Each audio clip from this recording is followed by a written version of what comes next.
I'd like to thank you for taking this little journey with me. Well, welcome back, everyone. In my previous video, I was working on this drawing of a nymph and a gnome, and this is the full process video that I promised, and I get to share my experiences with nymphs and gnomes.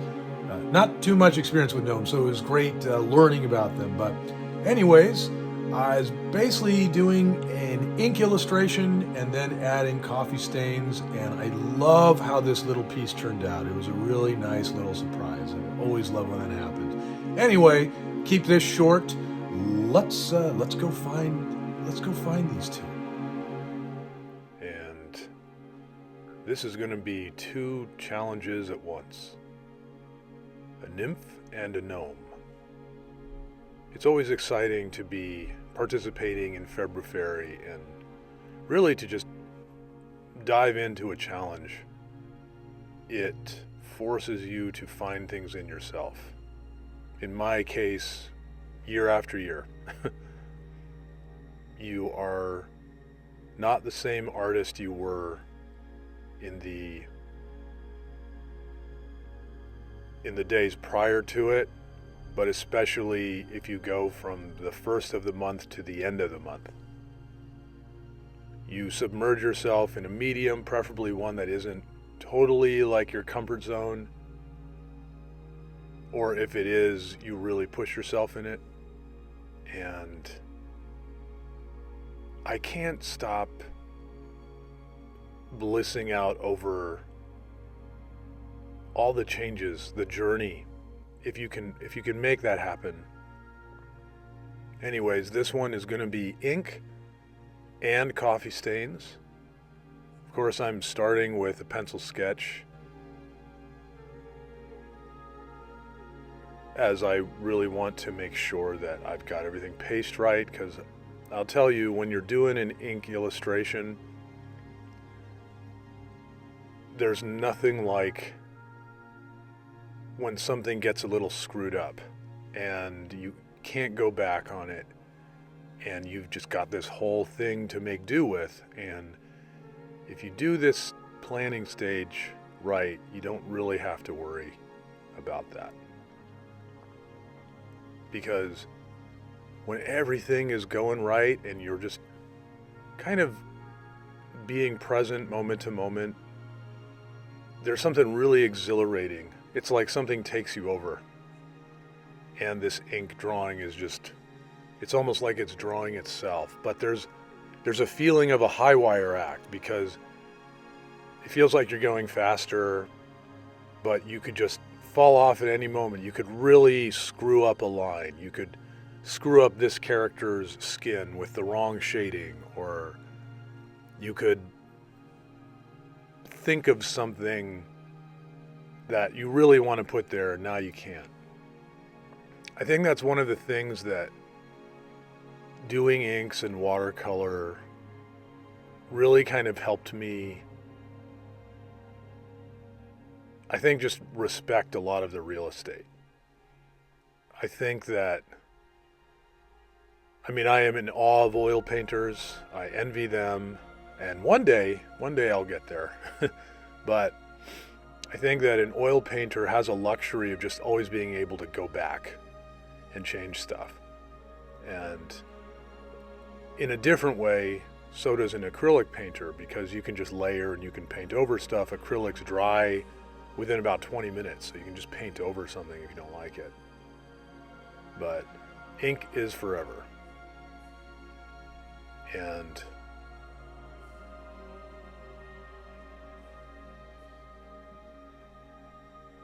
it is always, I always like hearing why different artists like different mediums.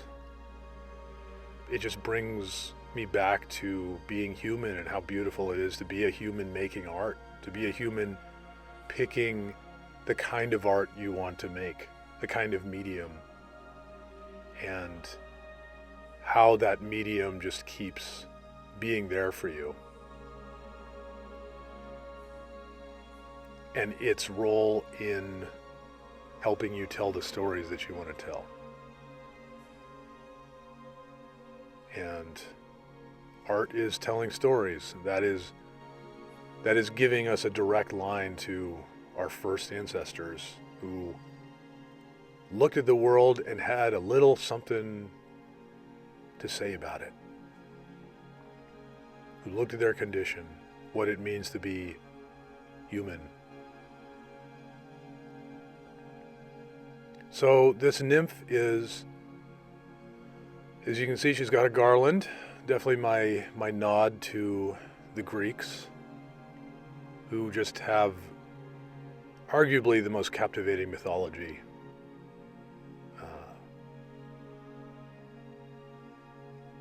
And I've drawn, painted lots of nymphs. I do another challenge.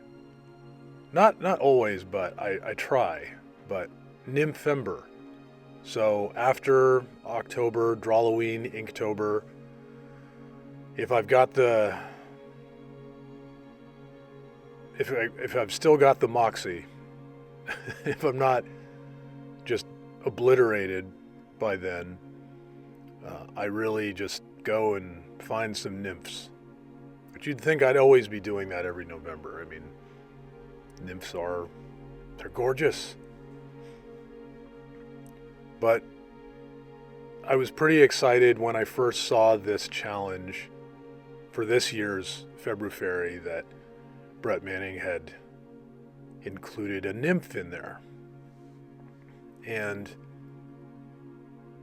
as is my tendency to solve problems with creativity, I was running behind and I had to do a gnome and then a nymph.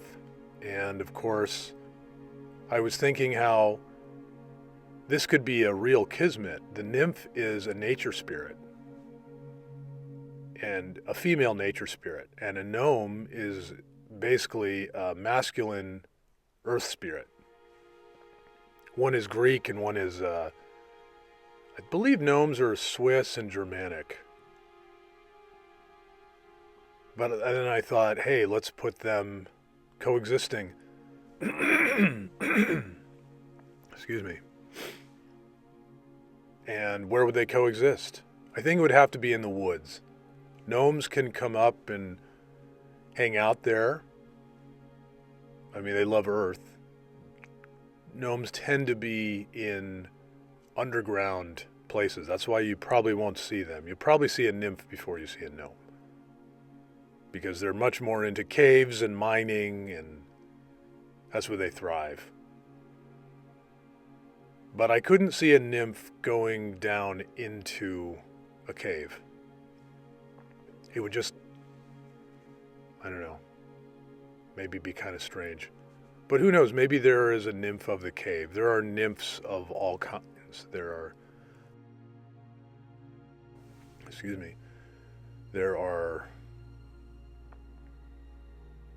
nymphs of the mountains, there are nymphs of the woods, forests, nymphs of the trees. They're called dryads, which is essentially a nymph that is bonded to a certain tree. She's always near, and they share this bond. But if you hurt the tree, you hurt the nymph. If you kill the tree, the nymph dies. Then there's, so that's a dryad. And then there's a hamadryad, which is, it's like a nymph that is the tree. So and nymphs tend to be kind of junior goddesses. They're pretty much always female, that I've heard. I've never heard of anything else.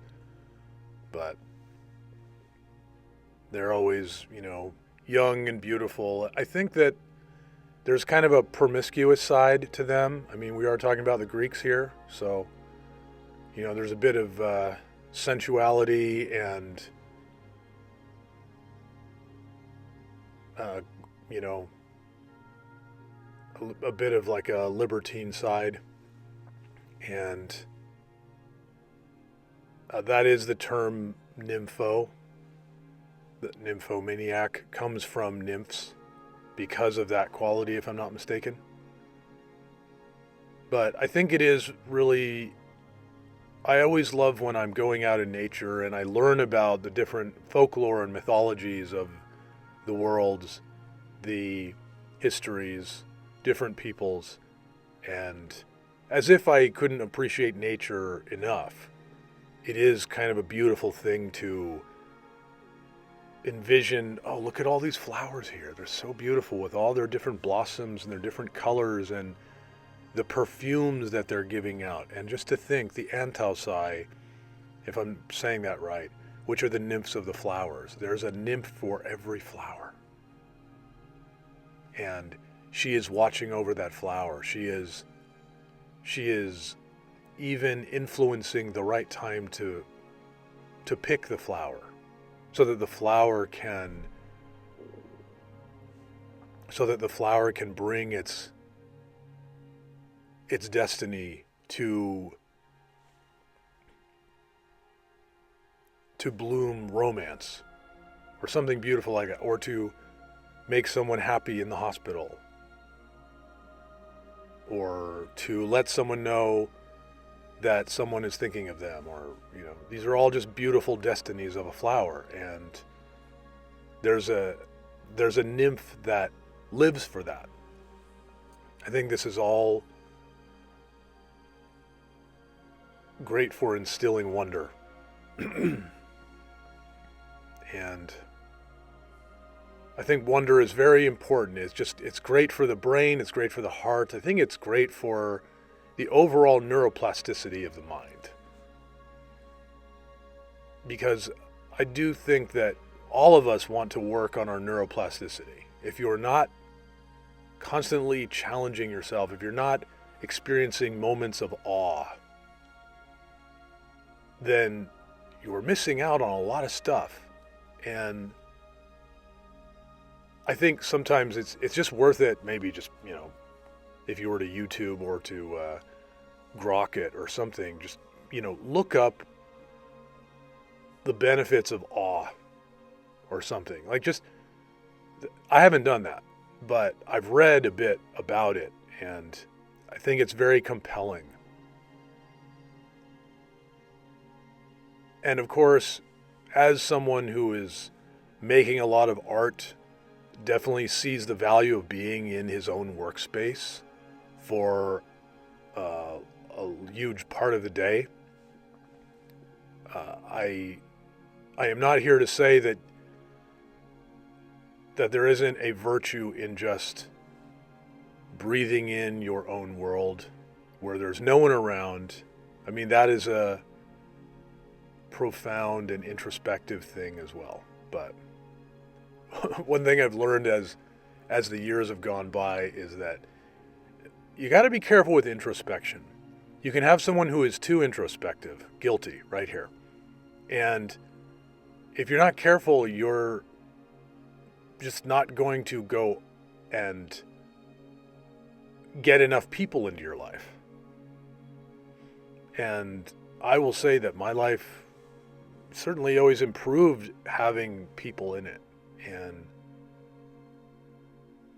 the balancing act is real, and it is beneficial. And this grass was, before I started just tackling it, I was kind of having a nightmare of, maybe you could say, artist block. I was just looking at this meadow and I'm like, man, I'm not going to be able to hide behind paint on this one. Not only that, the painting that I'm doing is coffee stains, and you have to be kind of careful with how you do something like grass, because coffee stains are very unruly.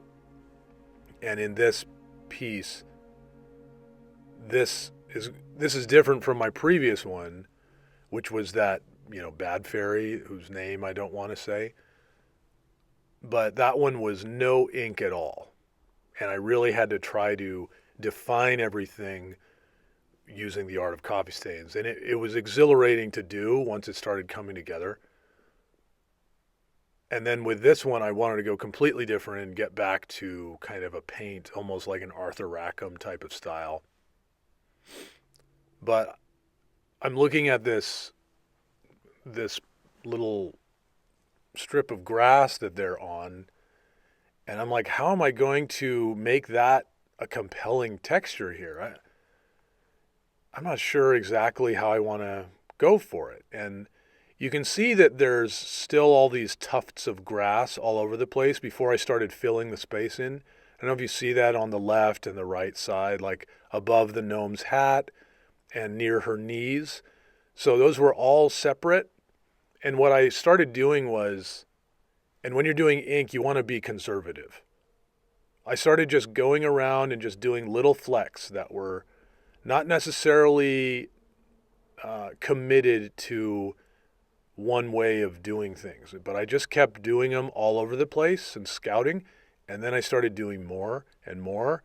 And then around like her bosom and her elbows, I started kind of gathering it more, because then I thought, okay, let me do this. If it doesn't work, maybe it can be like her shadow, you know? And I was really liking how it was going. And then I started building around there, and I could make the quote unquote shadow bigger. And before I knew it, it was like my friend. It was not, you know, some technique that I was not quite understanding and was waiting to get me. That's a wonderful feeling when the drawing starts to become your friend. That's where I feel like you've done enough listening to it, and now you're just both simpatico. And I think that planning your drawing or painting is listening. And I think it is very gratifying to experience that when it happens. And I really feel like this one, there were quite a few parts where I felt like I was about to lose it and just screw it up and wanted to kind of start again. But I just kind of took the plunge. It's kind of like right here, I'm shading this beautiful body of this nymph. And I think that part of why females tend to be such famous, great subjects for artists is, I mean, I'm a fan of romanticism, and I think the female body really inspires that. But also, the feminine body it's softer, and it is very like smooth and delicate, nuanced. Like I think there's a unique challenge to being able to successfully portray the femininity in a female body. And I think it requires a little more discipline, because you need a little more nuance. Whereas, you know, a masculine body, you're not necessarily trying to portray femininity, because if there's a little mess to it, I think that's a little more masculine. And if it's austere, that's masculine. But if you overshoot something with like the female body, it can look a little too maybe austere in a certain place or in the face or the expression where maybe you didn't want to. Like you can really overdo something on the masculine and it's still kind of like fine. I think when you're doing portraits, you're getting into the challenge of likeness, which can be tough whether you're doing masculine or feminine. But I think that with everything I just said, now you add that to an ink drawing where you've got to really be careful where you go. And you can easily do too much, easy. But I just felt like I was really being careful with her, and ultimately I was able to get this to where I wanted her to be. And this was just a great feeling. I believe this is my first gnome, and at least in Ghost in the Gaslight. And I always love when I get a new creature and I get to study them a bit and you just learn all kinds of things. The gnome actually, unlike a lot of mythological creatures, has a lot of its roots in alchemy. And it was first talked about in the 16th century by a Swiss alchemist. So they're mainly Swiss in origin. And let's see, his name, I believe, was Paracelsus, if I'm pronouncing that correctly. And he had made 4 different, like he theorized that you had 4 elements and they each had a corresponding spirit to them. And gnomes were one of them. They were the earth. Others were undines, which were water elementals, and then sylphs, which were air elementals, and then salamanders. Salamanders, yes! That used to be my nickname, actually. My full name's Solomon, so I'd have people call me Salamander. But how cool, it's a fire elemental. And they got a reputation, as a lot of folkloric subjects do, and they got a lot of their own stories, and they were immortalized by the Brothers Grimm, who made quite a few stories of theirs. I shouldn't say made the stories, because the Brothers Grimm were collecting and preserving the folklore of the surrounding areas where they lived and worked. And the Brothers Grimm is a gem of research and a collection of preserved stories. So there are many different stories that, kind of went by the wayside in history that were not featured in the Brothers Grimm. You can only do so much. But I believe the Brothers Grimm can be credited with a lot of what we know about gnomes. But I think at their core, being earth spirits, and generally they're good. You don't have too many stories of mischievous gnomes, but of course they're out there. But they are generally seen as guardians of gardens and houses. And they're good at hiding. They're also good at casting protection spells and warding off evil spirits. And there would be houses in some of the provincial areas of Europe that would leave food out as offerings for the gnomes in return for their protection. And their role has grown to include guarding animals. Some of them can shapeshift into animals. But I see a gnome as kind of a symbol of nature and I think also pragmatism. When I think of earth spirits, I think of being down to earth, and I think of, being careful with resources, not being too crazy, being sensible, and not necessarily needing to be in the light.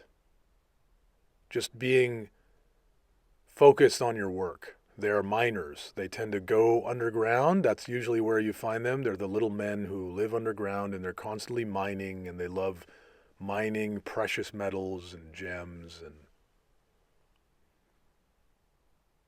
and they don't have to deal with a lot of the BS in the overworld. I imagine when I think of tunnel vision, I think that is maybe the bliss a gnome feels when they just have one task that is going to make money and attract wealth, which is a spiritual energy in a certain way. And they can just enjoy the fruits of a singular task. And then if I were to take things back to the nymph, and she is content to be in the forest and hear the birds and feel the sunrise, live for that chance encounter with a mysterious stranger, and feel the excitement of being together and getting to know this stranger and peeling away the mysteries. Excuse me. And now I'm adding this coffee here. I'm starting really light. And I definitely learned some things. I think that as I started to build and get things darker, on this paper, it really tends to bleed, but I loved how this subtlety was coming up. And there was something very gratifying about all the work that I'd put into the ink, and I was like, wow, I can just do just some really light colors here, or light layers. It's all one color. It's all coffee. But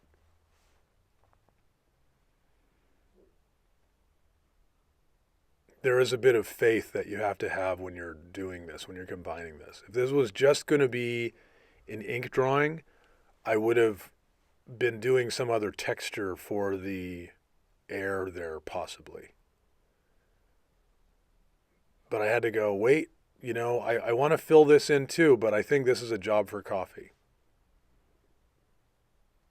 I do have to say, though, that combining both of these mediums really helped me pull back and not, really go all out for the coffee. That was actually a pretty great thing. And the darker shade of coffee comes in. And I should say, between these shades, I took out the hairdryer and just was drying the previous shade. I think I was definitely feeling with this one, because it was inked so much, there was going to be a certain precision. And I wanted to make sure that any new decisions that I made in terms of adding another layer of coffee were going to be done on dry paper, because I didn't want any surprises. Now, these trees here that are in the background, the ones that are only coffee, the ones that I added, when those dry, they're going to dry a bit fatter, wider, because it really bled through the paper. And I had not counted on that. Honestly, it was fine. It was meant to be kind of abstract shapes anyway, but it was definitely a little lesson with this paper to just go, oh, yeah, I better be careful with that. I better be careful how much I layer the puddles, because what I've been learning in the art of coffee stains tends to work more for mixed media paper. And each one of these pieces that I've done on this paper has been a little bit of a surprise. Not always pleasant. And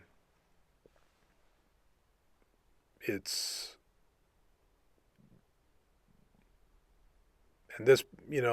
I'm being really, really judicious with her face. I don't want to get too much. I don't want it to be like, blotchy.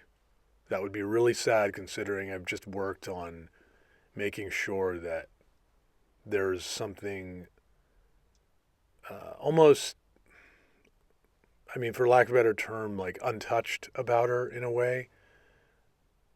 So I'm just kind of being careful with that. I enjoy the shadows, but I don't want to do too many shadows there. I'm just being, real careful. But as you can see, this coffee is really building up, and it's starting to flesh out certain 3D objects from the rest of the area. So strange, right when I said 3D, and it just started getting blurry there.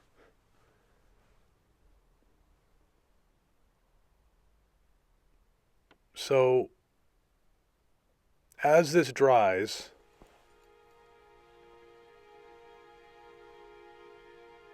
it gets lighter. That's one of the things when something is on here, like in terms of coffee stains, when it's wet, it's giving me kind of an idea of values, and then it'll dry and it'll never be that way again. And the only way to get that back is to maybe layer on more coffee once that dries. And if you do it enough, you're going to get a really dark value that is akin to how it looked fresh in a puddle. So it's a lot of building, but I find it very, very relaxing. And I just envision a conversation that they're having, and that's kind of where the story is going right now, where I'm taking the qualities that I was saying a nymph has and the qualities that a gnome has, and I am kind of marrying them together in a conversation. And I see him as a little more rules-based, so he's kind of bowing to her, and she just is. And she's just enjoying lying on the earth and getting a kick out of his ritual, his politeness. She's touched by it. And I see gnomes as just having their own set of class and rules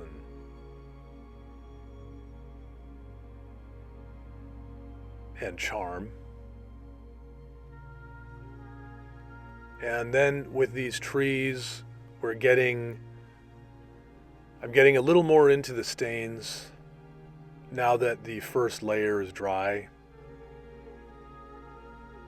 And the stains tend to be the most dependable when they are dots. When they're not connected into one big thing, I can control how they dry more. Oh, that was a little too much there on the hat, but this gnome is a lucky guy, and he knows it.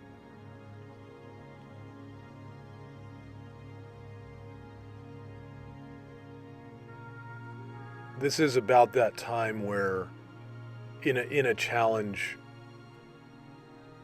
if you just keep kind of meeting your deadlines and you don't harp over too much of what is working, what isn't working, if you keep it like a consistent river of creation and activity, and you just, I guess, semper fi it, like, well, here's the challenge, I got to keep going. And you don't get too hung up on, but the idea is not quite there yet, which I felt with this one. I thought the idea wasn't quite there yet, but it's important to understand when you're wrong. And I don't think I even understood fully that I was wrong.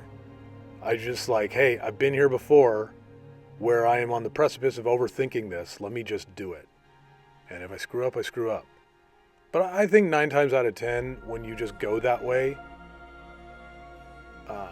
sometimes what happens is the idea was so simple you had a problem with it.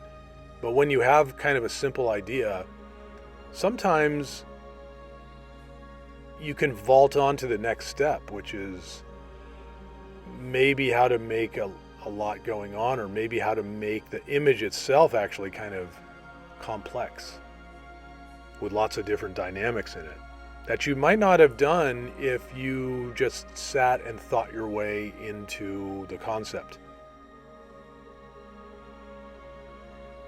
I do love forests. There's really just nothing like being in a forest. I mean, you know, with my hikes, I love just being around nature and trees, and I think it's very fulfilling. But I think also when you're in a forest, like, just, you know, if you are able to, and it can be rare for a lot of us, when you find a spot in a forest that people just don't come to, that's when you really experience enchantment. I don't think there's any enchantment quite like that. It's just you right there, and it's so beautiful to have that kind of moment. And I feel like that's really kind of coming through here, and you get these two kinds of spirits that just get to enjoy this, and they're in their element, and when I see this, it just kind of takes me there. And it's kind of wild to see where I've gone with February. I mean, no one ever told me to paint with coffee. I think I heard somewhere that you could, and I had been doing mermaid, and I always do mermaids with watercolor. And this was, I think, in 2018. And I was just, you know, and I love coffee, and I'm sure you can relate to this. Sometimes you can just be so in love with coffee when you're in the morning, and it can be right in the middle of having the cup. It can be when you're in the middle of the ritual of making your morning coffee, but it just kind of takes you over, and you want to imbibe it. You want to be one with it. You know, anything you love, you have that feeling where you just want to be one with it. You want to merge with it somehow. And then I was thinking, wow, you know, this is as good as it gets. I'm painting in the morning, watercolors, mermaids, and I've got my coffee. And I think maybe I had 4 or 5 straight days like that. And then I just thought, what if I painted with coffee? And I tried it. I painted a mermaid, which, you know, I've gone into that in a previous video, but there's times when I'm doing all this and I've evolved into knowing what kind of coffee, what the settings are for it. I've evolved into what particular brush I want to use. It's taken me to so many places, but I always kind of go back to that first piece every time I'm doing one of these, and it's just working well. I don't know if you've noticed, but those shapes in the background, those trees, are starting to really bleed a bit. Now, this was one little special touch towards the end. I was using gouache on this. Yes, I did go to gouache, and I particularly went to white, as is, you know, my tendency with it. But I wanted to get these flowers in there because they were starting to get lost in the coffee. This is a thing you have to watch out for when the coffee's drying, because the values of light and shadow look very different when coffee is wet. So, for instance, I was like, oh, these flowers could use just a little shading. Well, the rest of the coffee hadn't really dried yet. So I'm thinking it's looking one way, and it probably would have been best if I had left the flowers as they are. That said, this is an off-white paper, so those flowers needed to pop with assistance. And gouache is great for that. So I'm just going through different parts of this and just hitting certain accents. I felt like the gnome was kind of blending into the background too much. So I just did a little on the top of his shiny bald pate there, and then I did the edge of his hat. And then I wanted to get like a little bit of like a shine on her wonderful body here, that I'm proud of where I have left it. And all I needed to do was do just a little dots of white, just to get that feeling of, flesh, just getting just a little touch of sunlight. And I do love how her toes turned out. You can just kind of feel the character in there, that gesture. There's also, you can't quite see in here, but there's like on her left hand, the way that her fingers are slightly curling, and the way the knees are, the legs are curling back and the toes are curling in. I feel like these are all gestures of someone listening. Maybe there's tension in like that's happening and they're feeling that, but she's enjoying this moment with this little man, and he of course is enjoying seeing her. And I think that if you do your work right, and I haven't always done this, but I think that gouache is a great thing to add. But ideally, it's something that you just kind of do at the end. It's almost like a condiment, You're not thinking too much about it. It's like, or I should put it this way, the piece isn't totally depending on it. That said, this needed these flowers this way, because the story that's being told is, this is a place of beauty. These two are in the beautiful side of nature. And the flowers being there are telling that story. When I made these flowers, was I writing all of that? No, I didn't have this story written, but I think there is such a wonderful gift that you get as an artist when you're making stories like this. It's guided so much by intuition. And there is such I think that flowers also are such a symbol of courting.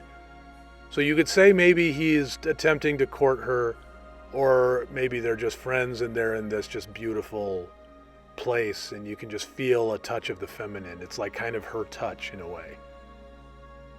And yeah, I was kind of surprised with how these flowers turned out. I love where they're all placed. I love how they separate from the background, and it was just a little bit of white, and it gives more texture to the grass, to the ground, to the whole scene. And yeah, I have now done a gnome, and this was my latest nymph, and I think that perhaps they're going to have an amazing relationship, or perhaps they're just going to be the best friends ever. We'll see. You never know with gnomes and nymphs. But this was a wonderful place to visit. And I could just see this on a wall. No matter what time of year, you can be there in this beautiful field. Beyond, as Rumi said, right and wrong ideas. Out beyond right and wrong ideas, there is a field. I'll meet you there. They are meeting at last, the gnome and this nymph, in some beautiful woodland somewhere, which we can go to anytime when we see this. And I'd like to thank you for taking this little journey with me, taking this little hike. It was beautiful. And also, if you haven't liked this video, I would love it if you did. I'd love to hear your thoughts in the comments below. Let me know what you think. There was a lot going on here, and I'd love to hear your feedback. Also, you can join my email list, the inbox of curiosities. There should be a link in the description. And There's all kinds of fun stuff. You get to win things just by signing up, which is always beautiful. And otherwise, I will look forward to seeing you soon. I'm Saul. This is where the happily haunted are. Take care, you beautiful haunted romantics.